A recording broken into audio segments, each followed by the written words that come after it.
Assalamualaikum warahmatullahi wabarakatuh. Sampai bertemu kembali di channel saya, Saiful Anam and Partner. Hari ini kita akan membahas tentang bagaimana membuat kesimpulan dalam perkara perdata. Jadi kita akan membahas secara detail tentang hal-hal apa saja yang harus dimasukkan dalam kesimpulan perdata apabila saudara menghadapi masalah hukum atau problem hukum di pengadilan. Baik, yang pertama dalam hal Anda menulis kesimpulan itu harus mencantumkan tanggal kapan saudara akan memberikan kesimpulan kepada Yang Mulia Majelis Hakim yang memeriksa dan mengadili perkara saudara.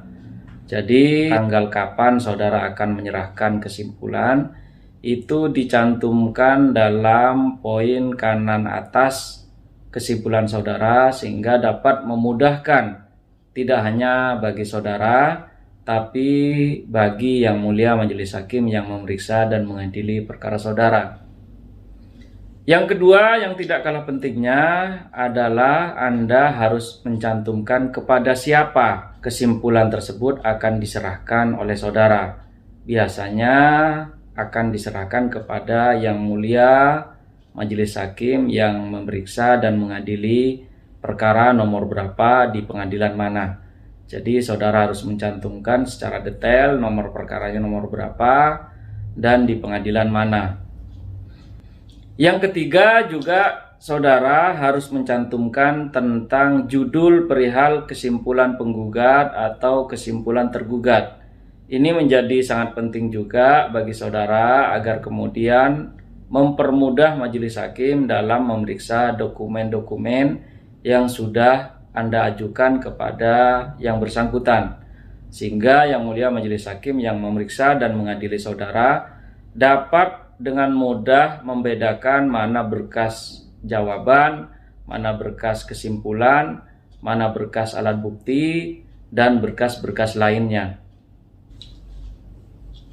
Kemudian yang keempat juga hal yang sangat penting bagi saudara yang harus Anda cantumkan dalam poin kesimpulan itu nama-nama advokat berdasarkan kuasa nomor berapa dan tanggal berapa, mewakili siapa saja, itu juga harus dicantumkan oleh saudara dalam poin kesimpulan saudara. Kemudian yang kelima yang tidak kalah pentingnya adalah isi atau poin dari kesimpulan yang akan Anda ajukan kepada majelis hakim.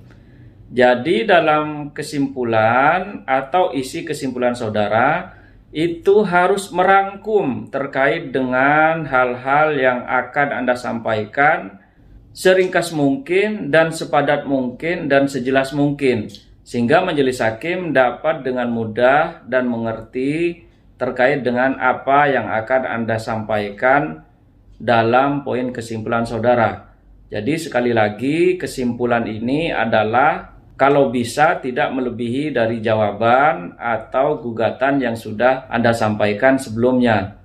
Jadi kesimpulan itu sifatnya adalah ringkasan dari semua yang sudah Anda sampaikan, dari gugatan, jawaban, replik, duplik, pembuktian, dan lain sebagainya. Jadi saudara harus menyimpulkan sepadat mungkin, sesingkat mungkin, dan sejelas mungkin dalam kesimpulan saudara, sehingga memudahkan bagi majelis hakim untuk melakukan telaah terhadap apa yang Anda sampaikan dalam poin kesimpulan. Sebisa mungkin kesimpulan saudara itu akan memenuhi terhadap argumentasi hukum yang akan diambil oleh majelis hakim, sehingga majelis hakim dengan mudah apabila kesimpulan saudara telah memenuhi unsur-unsur terkait dengan perkara yang sedang Anda hadapi, maka bukan tidak mungkin majelis hakim juga akan berdasar kepada kesimpulan yang akan Anda sampaikan kepada Yang Mulia Majelis Hakim yang memeriksa dan mengadili perkara saudara. Yang keenam adalah poin petitum saudara. Poin petitum ini harus dituliskan secara rinci sesuai dengan gugatan atau jawaban yang sudah Anda ajukan sebelumnya.